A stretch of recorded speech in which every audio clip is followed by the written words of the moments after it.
Langit mulai gelap saat 3 pendaki tiba di jalur sempit menuju Gupakan Menjangan. Tempat itu dikenal sebagai celah batu yang menyerupai punggung rusa. Jalurnya menanjak tajam. Hutan di kiri dan kanan rapat. Suara angin terdengar seperti napas berat. Raka berjalan di depan, Bayu di tengah, Sinta paling belakang. Mereka mengejar waktu sebelum malam penuh. Di dekat celah batu, udara berubah dingin. Kabut turun perlahan dari atas lereng. Bau tanah basah bercampur aroma daun kering. Tidak ada suara serangga. Sepi sekali, kata Sinta. Raka mengangguk. Biasanya masih ada jangkrik. Saat mereka melewati batu besar berbentuk tanduk, Bayu berhenti. Di tanah terlihat jejak kaki, bukan jejak sepatu. Bentuknya seperti kuku hewan. Ini jejak menjangan, tanya Bayu. Raka menggeleng. Terlalu besar. Mereka melanjutkan langkah. Jalur menyempit. Tebing di kiri, jurang di kanan. Angin bertiup lebih kencang. Dari arah hutan terdengar suara langkah. Ritmenya teratur, seolah ada yang mengikuti. Sinta menoleh. Tidak ada siapapun. Beberapa meter kemudian terdengar suara napas berat dari balik kabut. Di antara pepohonan tampak bayangan tinggi.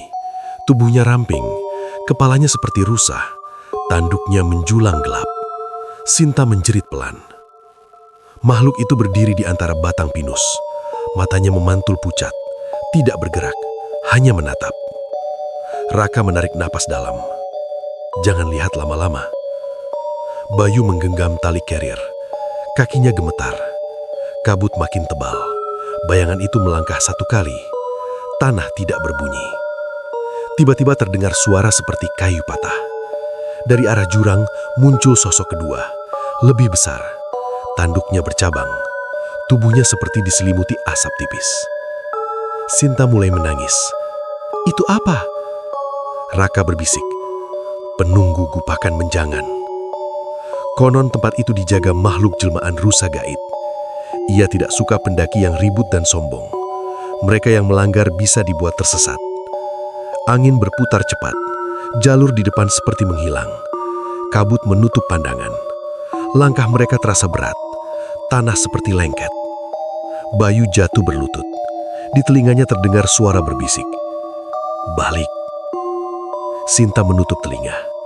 Raka segera mengeluarkan senter. Cahaya menembus kabut. Bayangan rusa itu memudar. Namun suara napas masih terdengar. Raka menunduk. Kami numpang lewat, tidak berniat mengganggu. Suasana hening. Angin berhenti. Kabut perlahan naik ke atas pohon. Bayangan itu lenyap. Mereka tidak melanjutkan pendakian. Mereka memilih turun. Jalur terasa berbeda. Lebih panjang, lebih gelap. Saat sampai di pos bawah, waktu sudah menunjukkan lewat tengah malam. Padahal menurut jam, mereka hanya berjalan 1 jam. Sejak malam itu, Bayu sering mimpi tentang rusa bertanduk hitam, berdiri di celah batu, menatap tanpa suara. Pendaki Lawu percaya, jika di Gupakan Menjangan terdengar langkah di belakangmu, jangan menoleh. Jika mencium bau tanah basah tanpa hujan, segera berhenti. Karena tidak semua yang berjalan di jalur itu adalah manusia.